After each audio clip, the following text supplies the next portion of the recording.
I'm Claude Dern, logging contractor and Vermont Forest landowner. Our program, Forests, Vermont's Golden Resource, is to bring an awareness to people of what occurs in everyone's backyard, the forest.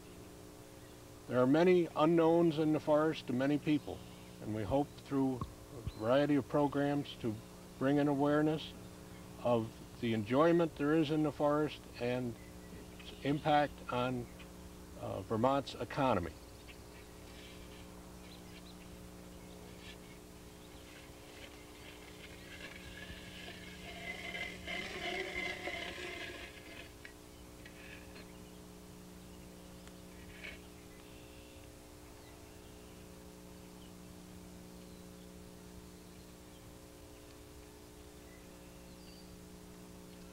The forests have the water, streams that stay cool to feed the lakes, ponds, are an important resource of fish, sports fish, both summer and winter.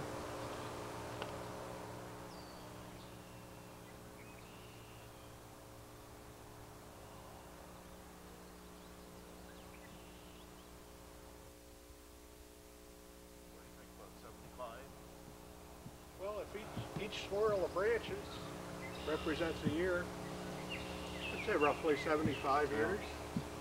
And all these trees, regardless of size, are about the same age. About the same age, yeah. Whatever the land use was, it changed about 75 years ago, I guess. Kind of dramatically to get white pine in. Yes. Certainly wouldn't know that this was open field before long. Wow, what's here, Claude? Oh, we were thinking of some forest products, and this is Jim White, Bennington County Forester, and we've talked over the years many times about different things that happen in the forest and products, and historical products and products of today, and hopefully a lot of products in the future. Maybe we'll look at some of these. We have some of the oldest products, some of the historical things. The first uses of the forest were some charcoal, potash, lye, tannin, and we'll be talking about these things in later programs.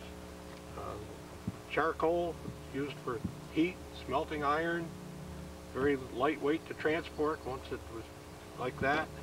A lot of the soaps, lye, things in the soap. Those are some of the older products. Here's the remains of a wooden sap bucket. Everyone's familiar with the maple syrup industry. It's been very popular. Claude, maybe I should say the first products of the forest served a dual purpose since their early settlers in the 16 and 1700s were farming of some kind, whether it was, I guess it was more sheep than anything, but even their crops, the forest had to be removed. So by removing the trees and then burning them, they had a product which to trade with for their whatever they couldn't make, the products they needed. So removing the forest was, well, I guess we would call it devastation today, but it came back. It's resilient. So kind of necessity, and killed two birds with one stone. Yep, yep. Some of the forest products that everyone's familiar with: paper, many different kinds of paper. A lot of this is using the poor grade material that used to lots of times stay in the woods. It was not marketable. Some of the more elaborate forest products that are manufactured today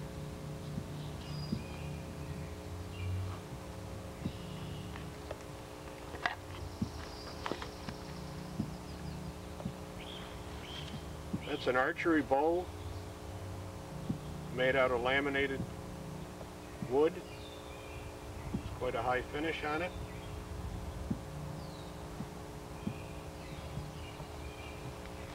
Another laminated product, of course. Oh yes, the gun stock, similar type process. And those are both from? This is from Rutland Plywood. Rutland, Vermont. They're a a large employer in the area. Do a lot with wood products.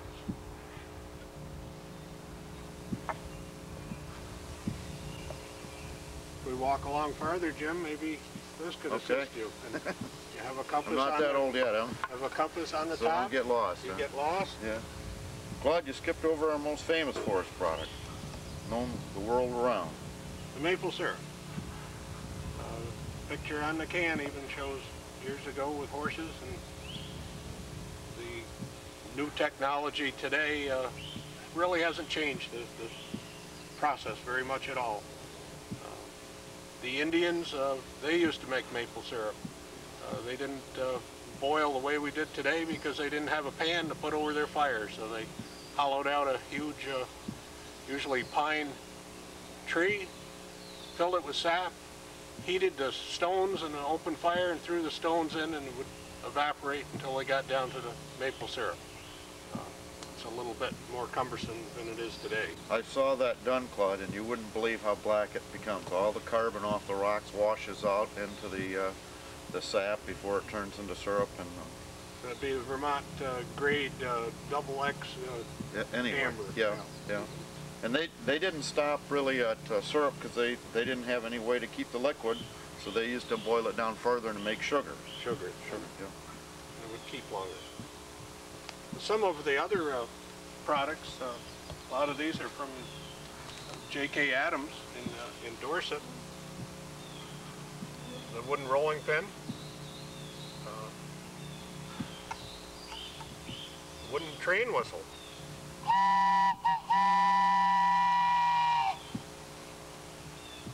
The wooden bowls, this is probably from Granville Manufacturing in Granville, Vermont. The characteristics of wood drying and things will show how uneven it is. What kind of wood do you think that is? Say that's a maple. That's maple? Here's a maple bowl.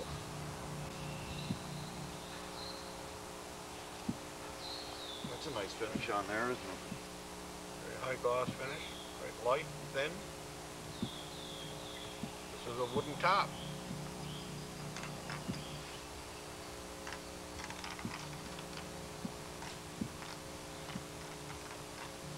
There's a ladle, wild cherry spoon. Nice grain design to it. A wooden ball. J.K. Adams is noted for its butcher block cutting boards. This is a miniature butcher block table. Wooden baskets. Many sizes, shapes, uses. Some wooden toys.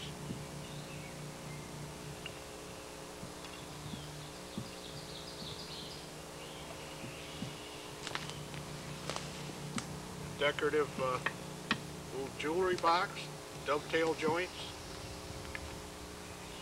Many of these are done in puzzle form.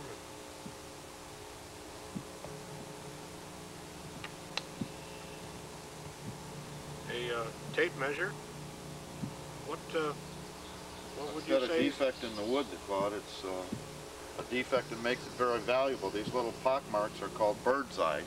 And bird's eye and maple, a lot of it from Vermont is known worldwide too to craftsmen around the world. Highly prized and highly valued.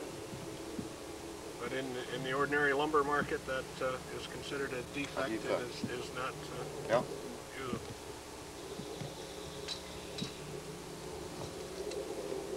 What do you have that bottle of wine for, Claude?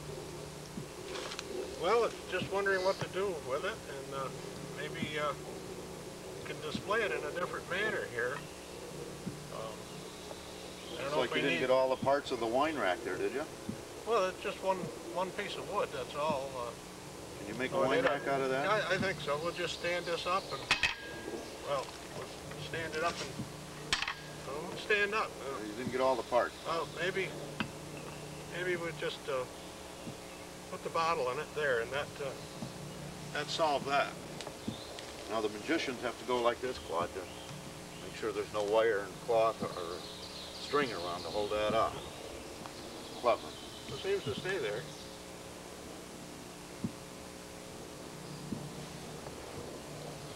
It's another J.K. Adams product. Jim, can you explain the marking of the logo of J.K. Sure. Adams? This is J.K. Adams' logo, but it was first used almost, well, over 300 years ago. This was called the broad arrow, and it was the king's way of the English of marking trees, white pines like the grove we're in now, to reserve those for ship masts. The sailing ships were the made Britain a world power, and they had to have the masts for those ships to travel across the oceans, and white pine was the best wood, and we had it here and they didn't have it. So they reserved those for the King of England, and the early settlers really didn't take too kindly to this, to somebody come through and mark their tree with this broad arrow and say this belongs to the King of England when they were born in this country. The way Vermonters are today, I'm sure they were a little bit more then, that they took offense to that. So it was one of the reasons why we had a Revolutionary War, was the taking of these trees from the settlers. Very interesting. Here's another laminated wood product. Not very good at this. So they should have practiced. Okay. No, I'm all set. There's another one. Those are from Rutland plywood.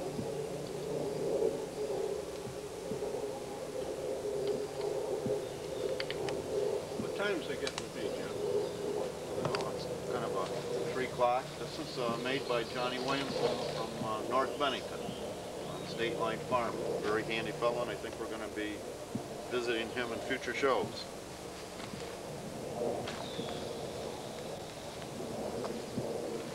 I'll have a seat here in one of a telescope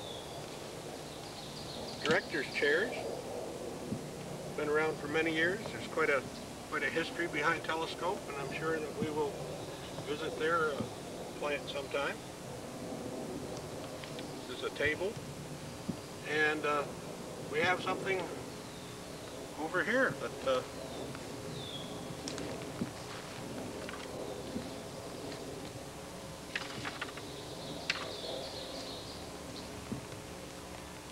umbrella. You have the covering that goes on it.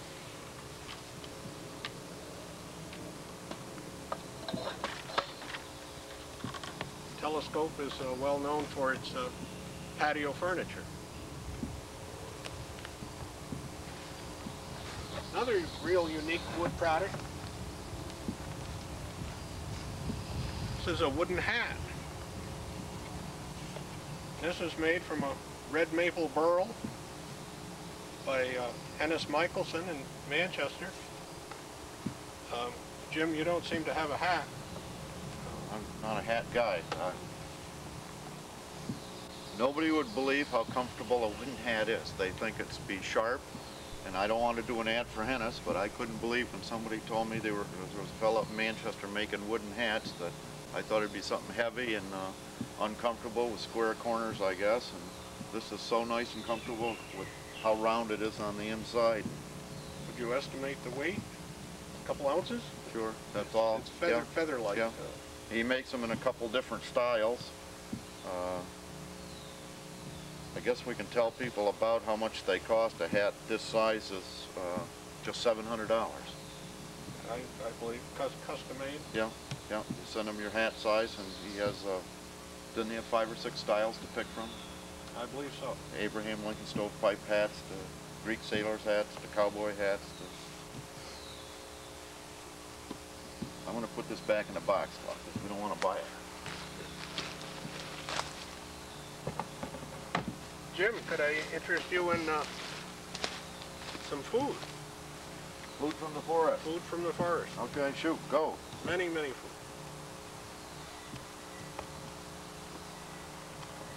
Some of the better known fiddlehead ferns. You know, my father always said about fiddleheads and dandelions, if they were any good, they'd sell them in the Grand Union, and by God, they are now. So. Here's the jack in the pulpit. The bottom part of the stem is edible. However, if eaten raw, it's as bad as any habanero pepper. But when dried in the sun, it becomes a good snack and is also used for flour.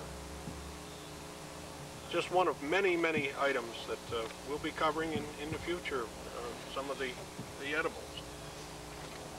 Jim, would you care for some tea? I've been waiting for it. Okay.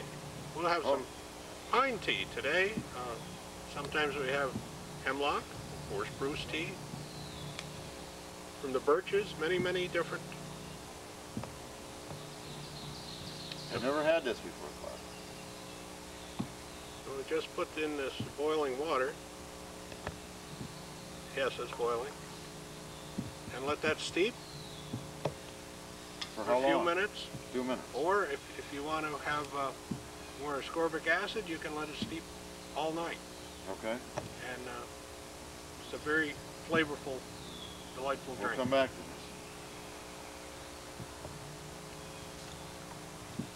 Well, we've gone through many of our forest products. Maybe we should take our hiking stick and continue along through the forest and see what other Okay. items we can find. We gotta come. What I'd like to talk about now is the forest as a resource, the trees, that part of the forest, the trees. In school, I think everybody learned about resources of the world, and I want to show you a few here. Coal is a resource, oil is a resource, and trees are a resource.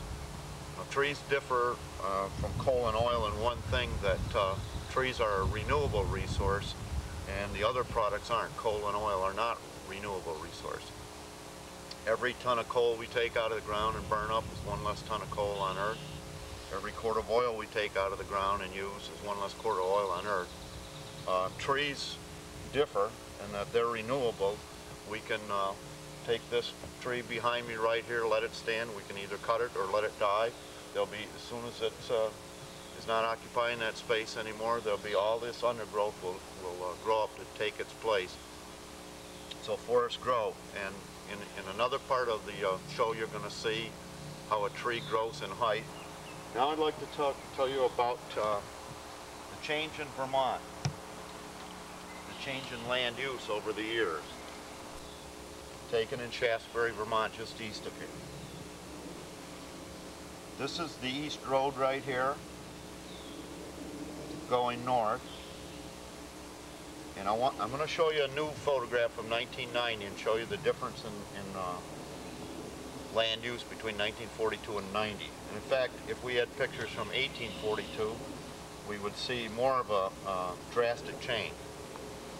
Okay, we have this road triangle right here. Another thing I'd like to point out is this is a power line, a large transmission line running from Bennington to Arlington. Okay, just to the east of the East Road, you'll see a lot of old rectangles right here. Those are small agricultural fields, which was the norm throughout Vermont for almost 100 years. And you can see field after field. These are the hedgerows that are showing up, and there will be a stone wall there.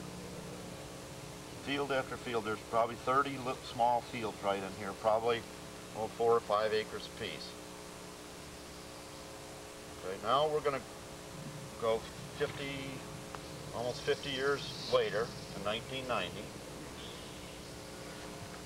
A little bit different scale.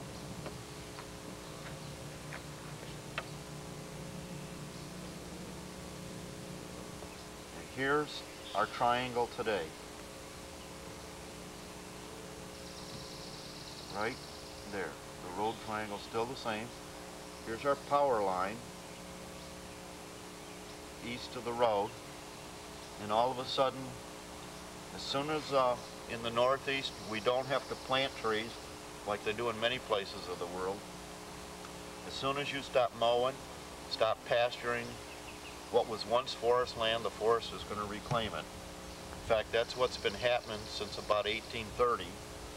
when Vermont had probably the most farmland that we've ever had, the most open land. We had 80% of our forests were cleared for agricultural uses, mostly for sheep pasturing, but some of the lower lands for cropland. And as the economy changed, as the western land, which was richer, easier to work, and farming techniques changed where every farmer could grow more crops than for just themselves. The poorer land in the east and the harsher climates like Vermont, the land was abandoned, and immediately after it's abandoned, the forest is right there to reclaim it. Jim, Yep. what's taking you so long? Oh, history. There's a lot of history. Look what I just found.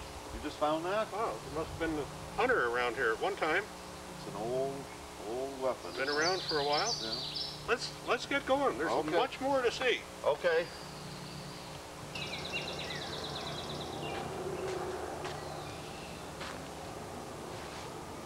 Jim, look at this.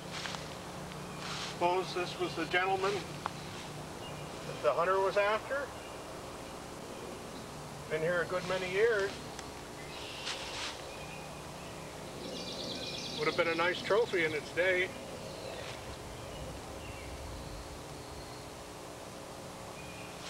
Still a very important use of our forests. All the wildlife, the game.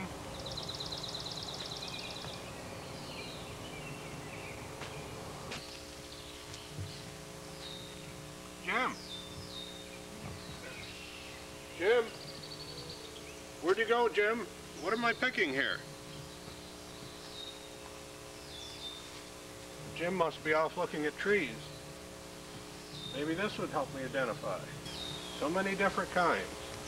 Flowers throughout the forest bring many different insects, butterflies. These are a food source for our birds. Up higher, the bird colonies, the nests. See, not all these nests are in the air. Some are in the ground. What do these birds look like? Wild duck.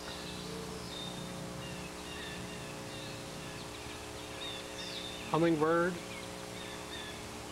Hummingbird, 2,000 RPMs, eats 3.5 times its weight in a day. Busy little critter. Some of the insects that they eat. You don't see the mosquito there. They eat a lot of garlic. They don't bother me too much.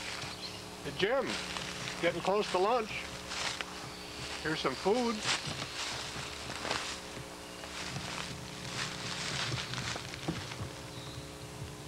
Wonder if these are good to eat. Got to be pretty careful here.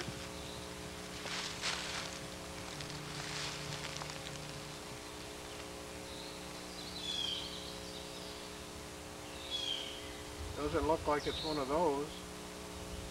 Have to be very careful here. What's edible and what isn't.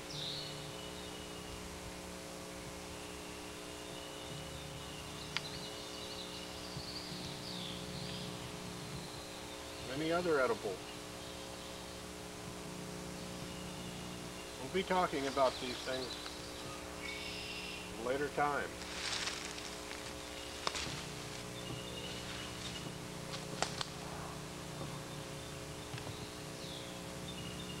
Many animals, some are seen often,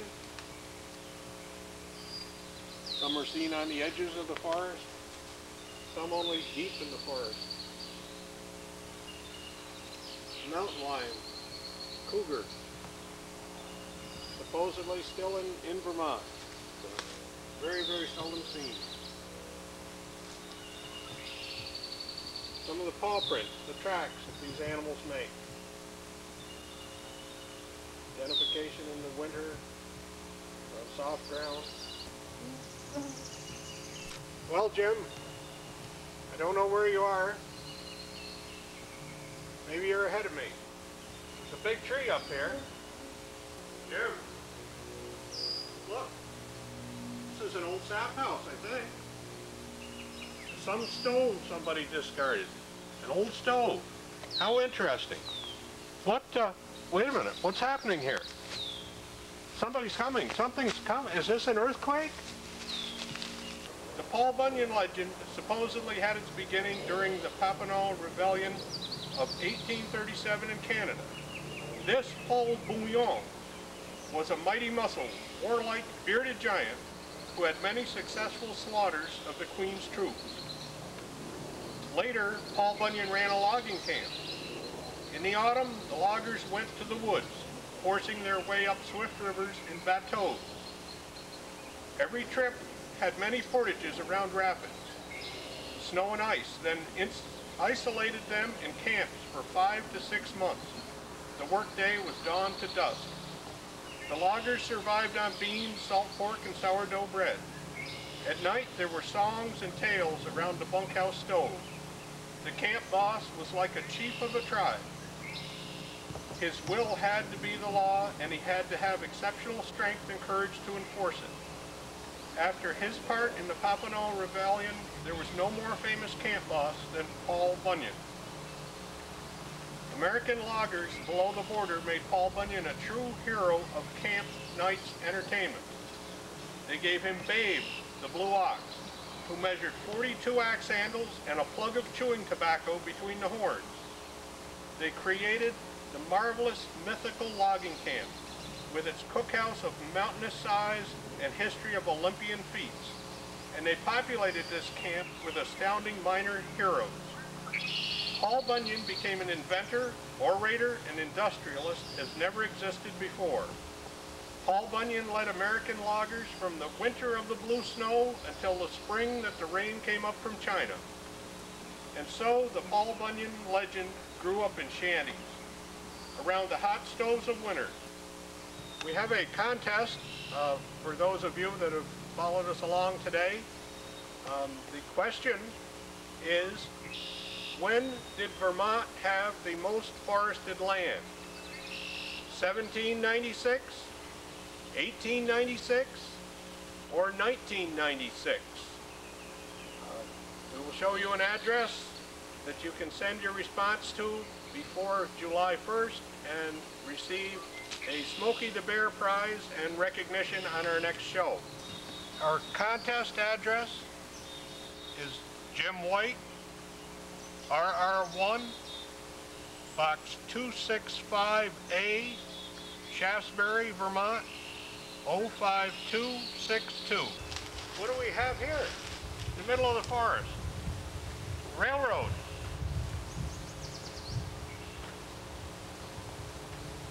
Railroads were used a lot to transport the forest products, the logs. There were logging railroads. In the Liebrook Wilderness area, where man has never been, some people think, the most common access is up the old railroad grade. That'll be covered in detail some future date. Jim. Yeah, hi Claude. There you are. Where have you been? Well, I've been getting ready for our next show.